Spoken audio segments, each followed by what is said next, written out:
Shalom l'église, nous avons fini le culte. Mais je ne vois plus le frère Marc. Pasteur, ça fait 6 mois qu'on ne le voit plus ici à l'église. 6 mois c'est trop, mais moi j'ai pas le temps pour aller le voir. Pasteur, c'est un frère qui aime l'église, assurément il y a un problème. Qui connaît là où le frère vit? Donc personne ne connaît là où ce frère vit. Bon, qui connaît là où je vis? Pasteur, ici dans notre église, pour être visité, il faut avoir beaucoup d'argent. Les gens suivent l'intérêt. Calme-toi, frère. Bon, on a fini. On remet tout entre les mains de Dieu.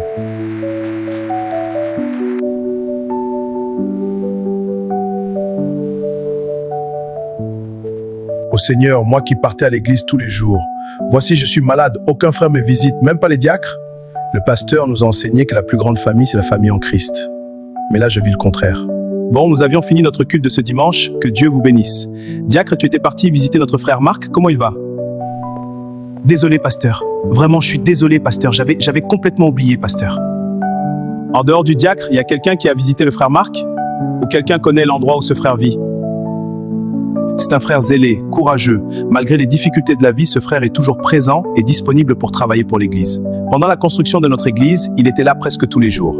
Bon, personne ne connaît l'endroit où il vit, d'accord, c'est pas grave. Bon, les diacres, amenez les paniers de l'offrande missionnaire pour mon voyage en Inde.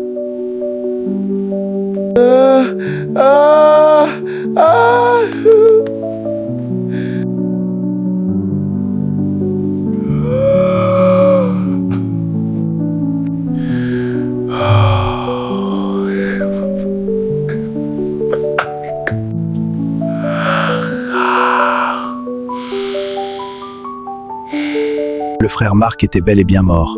Un service social avait pris l'engagement pour l'enterrer. Il est mort du paludisme, car il n'avait rien pour se traiter correctement. Il est mort seul dans son lit.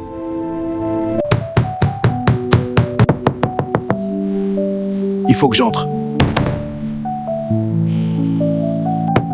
Frère Marc, ouvre la porte, c'est le diacre Simon. Je dois le voir avant d'aller à l'église ce dimanche. Le pasteur va encore me poser la question. Monsieur, que cherchez-vous?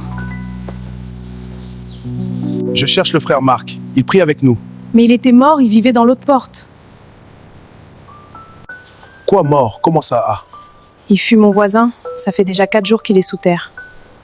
Vous les gens du message, vous avez l'amour dans les lèvres et non dans les actes. Nous avons vu aucun frère de l'église, même pas à l'enterrement. Nous soi-disant les païennes, nous avons fait quelque chose pour l'enterrer. Il est mort du paludisme. Nous avons su ça après, mais c'était déjà trop tard. Je suis désolé, madame, je n'arrive plus à me tenir debout. Tu dois t'en aller avant que les gens du quartier te lapident. Va vite. Bienvenue au tabernacle de l'amour, où l'amour de Dieu nous unit. Ici, nous trouvons la force et la joie dans l'amour fraternel. Pasteur, le diacre dehors nous a dit que le frère Marc était déjà mort et enterré par les gens de son quartier. Quoi? Mes frères, l'amour n'est pas une récitation ni une chanson, mais l'amour c'est une vie. Quand un frère est malade, chacun reste dans son coin. Quand il meurt, nous venons à la veiller avec des cotisations dans des belles voitures. Mon frère, aide ton frère quand il vit encore. Aimons-nous, vivons.